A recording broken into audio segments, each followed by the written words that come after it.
ជំរាបសួរពុកម៉ែបងប្អូនទាំងអស់គ្នាបាទថ្ងៃនេះយើងមកដឹងពីគុណប្រយោជន៍ដើមត្របែកបាទក្នុងវីដេអូមុនខ្ញុំបានចែករំលែកម្ដងហើយពាក់ព័ន្ធពីផ្លែត្របែកបាទចឹងថ្ងៃនេះយើងមកដឹងពីដើមត្របែកម្ដងហើយនឹងត្រួយត្របែកបាទសម្រាប់ពុកម៉ែបងប្អូនអ្នកដែលគាត់មានបញ្ហាក្រពះពោះវៀនមានបញ្ហារាគមួលរាគឈូដូចទឹកបងប្អូនអាចកាប់ពីងពងតបែកបាទបងប្អូនស្គាល់ពីងពងឲ្យវាដុះឡើងពីងពងត្រង់បងប្អូនកាប់7ពីងពងមកបាទហើយយើងចិញ្ច្រាំវាឲ្យម៉ត់ហាលថ្ងៃឲ្យស្ងួតយកមកដាំទឹកហូបសម្រាប់បងប្អូនអ្នកដែលគាត់មានបញ្ហាក្រពះពោះវៀនហើយសម្រាប់បងប្អូនដែលមានបញ្ហារាគមួលរាគឈូបងប្អូន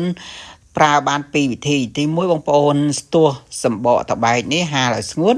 យកមកដាំទឹកពិសាដូចគ្នាបាទអត់កំណត់ចំណុះទឹកអត់កំណត់បរិមាណទេបាទហូបទៅបាទគឺល្អណាស់បាទហើយពាក់ព័ន្ធនឹងវិធីមួយទៀតបងប្អូនបេះត្រួយបាទបេះត្រួយតែ7ត្រួយឯតំពីឲ្យម៉ត់បាទបេះមកហូបតែហ្មងបាទ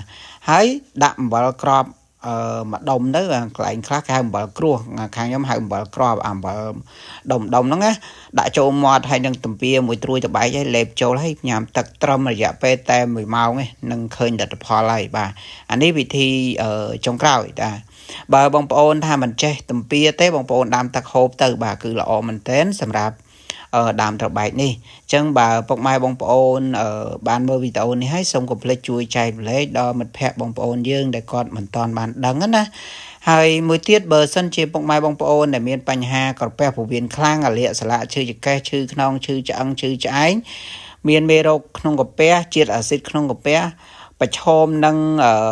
ការដំបៅក្រពះឬក៏មានជំងឺផ្សេងបាយមិនបានសម្រានមិនលក់ឬក៏ stress ច្រើនសក់ក្បាលឆាប់ស្កូវបងប្អូនអាចប្រើប្រាស់ជាមួយនឹងទឹកញលាយទឹកឃ្មុំដែលខ្ញុំលក់ជាប្រចាំថ្ងៃ